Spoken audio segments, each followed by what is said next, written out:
హిందూ బంధువులకు జై శ్రీరామ్. నేను వాసుదేవ్ గుండా, హిందూ ఐక్యత దళ్. ఈరోజు టాపిక్ ఏంటంటే, నువ్వు ఎంత నిజాయితీగా బ్రతుకు, నువ్వు ఎంతమందికి సాయం చేయి, ఎంతమందికి సేవ చేయి, అవన్నీ బైబిల్ దేవుడి దృష్టిలో రావన్నమాట. బైబిల్ దేవుడి దృష్టిలో ఏంటంటే, నువ్వు ఏమని చెయ్యి, ఎంత సాయం చేయి, ఎవరికి ఏమని సేవ చేయి, నువ్వు నిష్టగా ఉండు, నువ్వు నిబద్ధతగా ఉండు, నువ్వు నిజాయితీగా ఉండు. ఆయన ప్రకారం మాత్రం మనం పాపాత్ములం అన్నమాట. ఎవరైతే సనాతన ధర్మాన్ని కాదని చెప్పేసి క్రిస్టియానిటీని అంగీకరించిన వాడు మాత్రమే స్వర్గానికి పోతాడు. అది వాళ్ళ లెక్క ప్రకారం అట్లా అనమాట. కానీ మన దాంట్లో అట్లా కాదు. మన దాంట్లో మనదంతా ఎట్లుంటుందంటే కర్మని బట్టి ఉంటుంది అనమాట. నువ్వు చేసే కర్మాన్ని బట్టి కర్మ ఫలితం బట్టి నువ్వు శిక్షలు అనుభవిస్తావు. మన దగ్గర అలా ఉంటుంది అనమాట. అదనమాట. ఇంకోటి ఏంటంటే, అందులో మన సనాతన ధర్మంలో ఎవరిని ఏ ధర్మాన్ని ఏ మతాన్ని కించపరచాలని మాత్రం ఎక్కడ లేదు. మనం అన్ని మతాలను గౌరవిస్తాం. కానీ అదే వేరే మతాలు మనం గౌరవిస్తున్నాయంటే కాదు. అదే ఈ కాన్సెప్ట్ అనమాట. అయితే ఒక మంచి కుటుంబం అన్నమాట. అమ్మ నాన్న, ఒక నలుగురు అన్నదమ్ములు, ఒక నలుగురు అక్క చెల్లెలు, మొత్తం ఒక ఫ్యామిలీ వచ్చి 10 మెంబర్స్ అనుకోండి. ఈ పల్లెటూరులో జరిగిన ఒక ఇన్సిడెంట్ అనుకోండి. ఇది ఇంత మంచిగా ఉన్న కుటుంబాన్ని ఒక మత మార్పిడి గ్యాంగ్ వచ్చి ఏం చేస్తారంటే, అందులో ఉన్న ఒక పెద్ద కుమారుడినో చిన్న కుమారుడినో ఏం చేస్తారంటే మత మార్పిడి చేస్తారు. ఇక మత మార్పిడి చేయడం వల్ల ఏమవుతుందంటే, ఎన్ని సంవత్సరాలు మంచిగా అందరితో కలిసి ఉన్న ఆ వ్యక్తి ఇప్పుడు ఆటోమేటిక్గా మారిపోతాడు అన్నమాట. సపోజ్ ఆయన 15 ఇయర్స్కి మారిపోయాడు అనుకోండి. ఇప్పుడు ఏం చేస్తాడు, ఎన్ని సంవత్సరాలు వాళ్ళ అక్కతోటైనా చెల్లెతోటైనా రాఖీ కట్టించుకునేవాడు ఇప్పుడు ఏం చేస్తాడంటే రాఖీలు కట్టించుకోవడం బంద్ చేస్తాడు. ఇలాంటి సనాతన ధర్మం సంబంధించిన పూజలు పురస్కారాలు ఏమైనా ఉంటాయి కదా, అవన్నీ ఏవి చేయడం అనమాట, అన్నీ క్లోజ్ చేస్తాడు. కొత్త పదం మాట్లాడతాడు అనమాట. ఏం మాట్లాడతాడంటే, మీరు పూజించే దేవుళ్ళు దయ్యాలు అని చెప్పేసి ఏం మాట్లాడతాడు. ఇక దానివల్ల ఏమవుతుందంటే, పాపం తల్లిదండ్రులు ఏం చేస్తారు, చెప్పే రకంగా చెప్తారు. చెప్పకపోతే ఇంకా మనం వాళ్ళు ఏమంటాం, మూర్ఖులను మార్చలేం కాబట్టి ఇంకా లైట్ తీసుకుంటారు అనమాట. కాకపోతే ఈ సనాతన ధర్మం నుంచి క్రిస్టియానిటీకి మారిన తర్వాత ఇప్పుడు ఇతను ఏం చేస్తాడంటే, అతను పెళ్ళి అయిపోయిన తర్వాత, ఆయన ఒక పెద్ద మంచి ఫ్యామిలీ సెటప్ చేసుకున్న తర్వాత, ఇప్పుడు అమ్మ నాన్నలు ఉంటారు కదా, వృద్ధాప్యానికి వస్తారు, అంటే ఓల్డ్ ఏజ్కి వస్తారు కదా. ఇప్పుడు వీళ్ళని ఏం చేస్తాడు, నువ్వు మతం మారితేనే నీకు పూట బువ్వ పెడతా, నీకు పూట అన్నం పెడతా అని చెప్పేసి అల్టిమేటం జారీ చేస్తాడు అనమాట. ఇంకా ఏం చేస్తారు పాపము వాళ్ళు, ఇక కాదనకుండా ఇక, ఎందుకంటే వాళ్ళ లైఫ్ అనేది పెద్ద కుమారుని చేతిలో ఉంటుంది అనమాట. మోస్ట్లీ నేను చెప్పేది పెద్ద కుమారుని గురించి చెప్తున్నాను అనుకో. వాళ్ళ లైఫ్ అనేది ఏంటంటే పెద్ద కుమారుడు, అంటే చివరి రోజుల్లో తదనంతరం అన్ని కార్యక్రమాలు చేయాల్సింది పెద్ద కుమారుడు కాబట్టి పెద్ద కుమారుడు చెప్పినట్టే వింటారు అనమాట. ఇప్పుడు వాళ్ళు మతం మారిపోతారు. ఇక మతం మారిపోయిన తర్వాత ఈ పెద్ద మనిషి గ్రహించని మాట ఏంటిదంటే, నువ్వు ఎప్పుడైతే కనుక నువ్వు కడుపులో ఉన్నప్పుడు, ఆ అమ్మ కడుపులో ఉన్నప్పుడు పురిటి నొప్పులు వస్తాయి కదా, ఆ పురిటి నొప్పుల్ని భరించలేక ఆ అమ్మ స్మరించే మాట శివయ్య మాటనే, శివయ్య నామమే స్మరిస్తారు. దుర్గామాత పేరునే స్మరిస్తారు. ఎల్లమ్మ, పోషమ్మ, మల్లన్న, మళ్ళా ఇలా మా సనాతన ధర్మం సంబంధించిన దేవుళ్ళనే వాళ్ళు స్మరిస్తూ నిన్ను కంటారనమాట. ఇప్పుడు నువ్వేం చేస్తావంటే అది కాకుండా నువ్వు మార్చేస్తావు వాళ్ళని. ఇదనమాట. ఇంకో టాపిక్ ఏమవుతుంది, ఇప్పుడు ఈ పెద్ద మనిషికి ఒక 4 అబ్బాయిలు పుట్టిరు అనుకో. అందులో ఒక 2 క్రిస్టియన్గా అయ్యారు, 2 క్రిస్టియానిటీ అవ్వడం ఇష్టం లేక హిందూయిజంలోనే ఉన్నారనుకో. ఇప్పుడు వీళ్ళని ఇంకో టార్చర్ పెడతారు అనమాట. ఎవరైతే మతం మారని కుమారులు ఉంటారో వాళ్ళకి ఆస్తిలో చిల్లిగా పోయాడు అనమాట.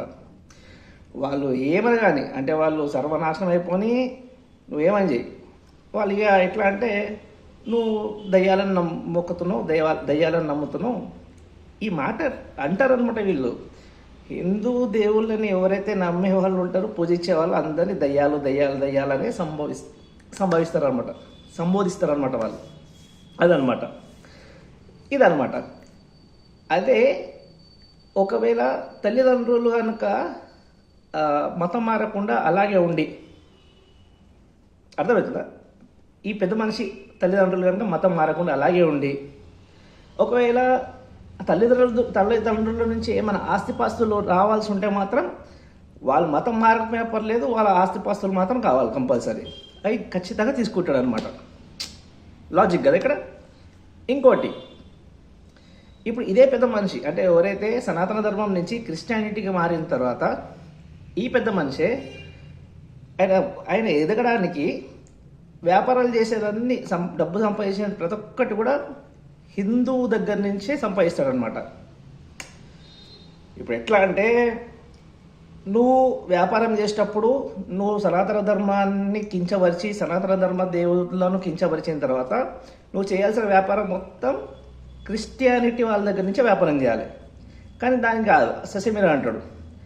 తను ఎదగడానికి, వాళ్ళ పిల్లల పెళ్ళిళ్ళకైనా కానీ ఎవరికైనా ఏం చేయాలన్నా కానీ నువ్వు డబ్బు సంపాదించాల్సిందన్నీ సనాతన ధర్మాన్ని పాటించే వాళ్ళ దగ్గర నుంచే నువ్వు డబ్బులు సంపాదిస్తావు, డబ్బులు కూడా పెట్టుకుంటావు.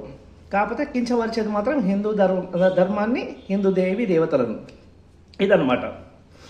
ఓకే, ఇప్పుడు నెక్స్ట్ పాయింట్ వస్తాయి చూడండి. ఇప్పుడు ఏమవుతారంటే, ఇప్పుడు కుటుంబం దగ్గరకు వద్దాం. ఈ కుటుంబం దగ్గర ఏమవుతారంటే, ఒకవేళ వాళ్ళ పిల్లల పెళ్ళిళ్ళైనా కానీ ఫంక్షన్స్ అయినా కానీ వాళ్ళు మ్యాక్సిమం ఎక్కడ చేస్తారు, చర్చిలో చేస్తారనమాట. దానికి హిందువులం మనం వాళ్ళ చర్చిలకు వెళ్తాం, వాళ్ళ ప్రార్థనలలో మనం పార్టిసిపేట్ అవుతాం, అన్నీ చేస్తాం. కానీ అదే వాళ్ళని గుడికి వచ్చి, ఇట్లా మా పెళ్ళి ఉంది రోజు అంటే, నార్మల్గా ఏ పెళ్ళి జరిగినా కానీ ఫస్ట్ మనం పెళ్ళి కొడుకునైనా పెళ్ళి కూతురునైనా గుడిలోకి తీసుకెళ్ళి అక్కడ చేయాల్సిన ఫార్మాలిటీస్ అన్ని చేసిన తర్వాత పెళ్లి పత్రిక తీసుకెళ్తాం. కాబట్టి వాళ్ళని రా అంటే వాళ్ళు రారు. నువ్వు ₹1,00,000 ఇస్తానన్నా, ₹1,00,00,000 ఇస్తానని రారు వాళ్ళు. అలా అనమాట.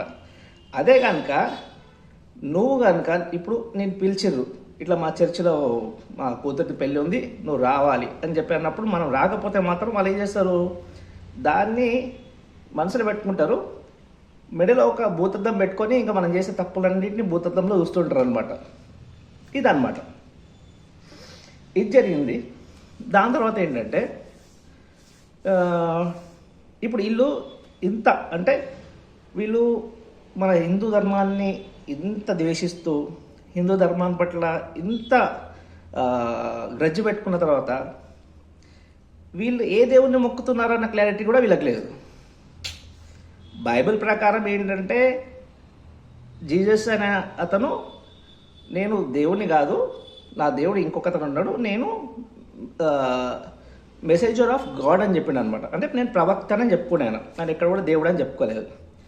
కానీ ఖురాన్లో ఏముంది చూడండి, ఇక్కడ ఆసక్తికరంగా ఉంటుంది చూడండి. ఖురాన్లో సూరా నంబర్ 2 అనమాట, హయత్ 87-90 అనమాట. మేము మూసాకు దివ్య గ్రంథం ప్రసాదించాము, అతని తరువాత వరుసగా ప్రవక్తలను పంపాము, చివరకు మరియం కుమారుడైన ఈసాకు స్పష్టమైన సూచనలు ఇచ్చి పంపాము, పరిశుద్ధాత్మ ద్వారా అతనికి సహాయము చేశాము. అంటే దీన్ని బట్టి ఏమర్థమవుతుంది, జీసస్ అనే అతను ఈసా, ఖురాన్ ప్రకారం ఈసా అన్నమాట. ఈసా అల్లా ప్రవక్త అన్నమాట. అలా అన్నమాట. వీళ్ళేంటి మళ్ళీ ఇంకోటి ఏంటంటే, ఈ ముస్లిం గ్రంథము ఏదైతే ఖురాన్ ఉందో, మళ్ళా బైబిల్ గ్రంథం ఏదైతే ఉందో, అవి రెండు సేమ్ ఉంటాయి.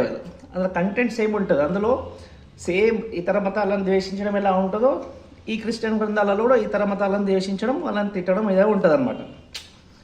నో, అందులో ఏ డిఫరెన్స్ ఉంటుంది, రెండు సిమిలర్గా ఉంటాయి అవి. అలా అనమాట. ఇంకోటి చెప్తా, ఈ లాస్ట్ ట్విస్ట్ అనమాట, నేను ఒకదాన్ని చేస్తా. ఇప్పుడు మనం ఇచ్చే ప్రసాదం వాళ్ళు తీసుకోరు, ఎవరు క్రిస్టియన్స్ తీసుకోరు.